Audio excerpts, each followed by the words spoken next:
Hey guys, Aaron Cybertron Zeng here, and today I'm bringing you a new part of my channel where I provide individual Pokemon analysis for the VGC 2014 format. It's something that I've been wanting to do for a long time, and a lot of you guys have recommended it. So these are basically like 8 to 10 minute clips on where I basically talk about a Pokemon and its viability in VGC 2014. As you can tell, today's Pokemon is going to be Rotom Wash, so let's get started. Oops. So looking at the base stats, just to refresh your memory, has 50 HP, 65 attack, 107 defense, 105 special attack, 107 special defense, and 86 speed. One of the reasons why I think Rotom Wash is so good is because if you look at the defense, the special defense base stats, they're all really solid, and it's why Rotom Wash can survive so many attacks and do good damage despite its relatively low HP. You can compensate for that by putting max EVs into HP, and I'll get into EVs later, but just taking at a general look, Rotom Wash has some pretty solid base stats overall, and with the base speed of 86, it gets the jump on a lot of things in the format. It's kind of in that awkward tier where it's not really the fastest nor the slowest Pokemon, but because it's so bulky, you don't really need that much speed for it. So if you want to know why you want to use Rotom Wash, my reasons personally I think are because of its fantastic typing. The water electric ability with Levitate means it's only weak to grass type attacks. It has an outstanding move pool, which I'll get into later. It can be EV'd to survive the most powerful attacks on either spectrum, physical or special. It's one hit KO'd by very few Pokemon and attacks, really only grass type attacks.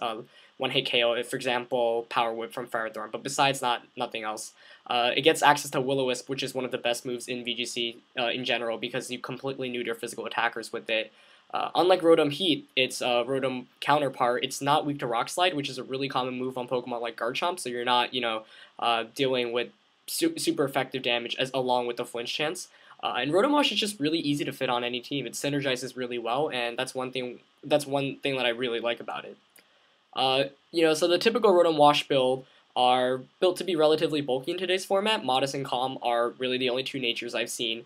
Citrus Berry is the most common item, although Leftovers and Chesto Berry work if you're running the rest set.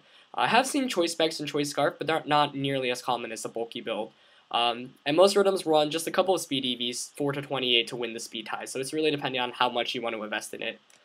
As for move pool, the typical moveset is Hydro Pump, Will-O-Wisp, Thunderbolt, and Protect, and I'd say that's, the cookie cutter moveset today, but there are a lot of alternative moves that I've seen work, and those include, but are not limited to, Thunder Wave, Volt Switch, Confuse Ray, Light Screen, Reflect, Discharge, Trick, and Rest.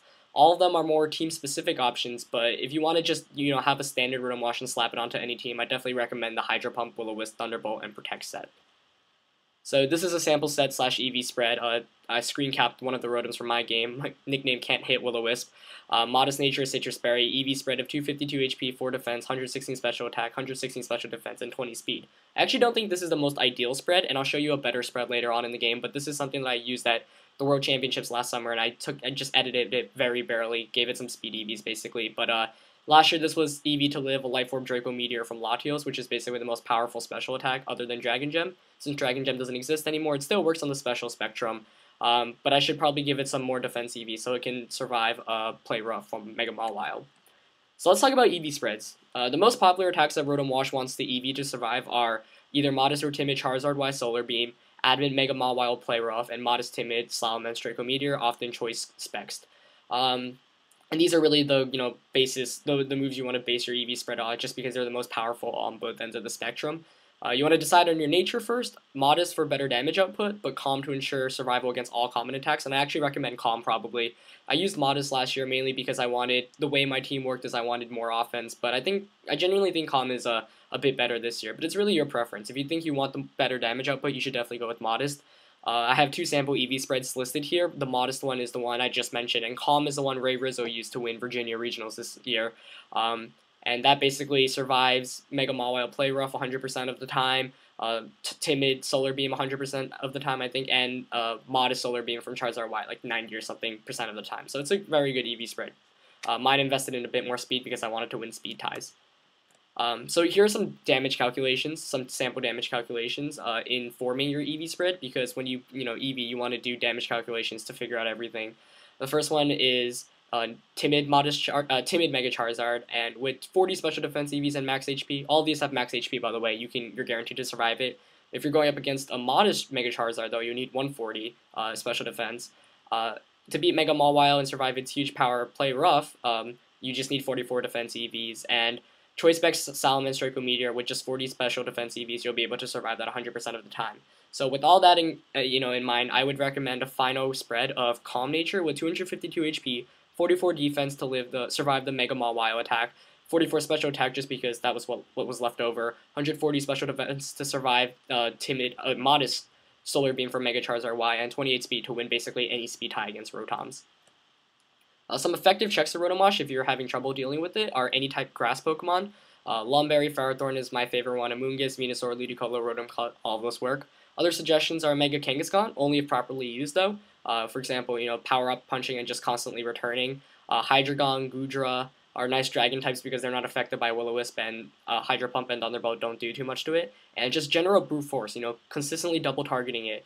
Sometimes you have to expand a lot of effort to take care of Rotom but it will be worth it because Rotom is really annoying when it just stays on the field.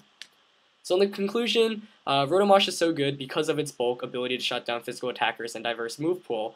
If you're playing the VGC 2014 tier and you probably either have a Rotom form or you should have a way to stop it because it can be really annoying to beat. And I hope this gave you some perspective on why I think Rotom is one of the best Pokemon in the format right now. I brought it to the World Championships last summer and I think it's still really good and viable this year. So, let me know what you thought in the comments below. If you have any questions, recommendations, please let me know. This is a series that I plan on continuing for a long time. And so if you want to see any specific Pokemon you want me to do analysis of, let me know. Anyway, that's it for today, guys, and I'll see you next time. Peace.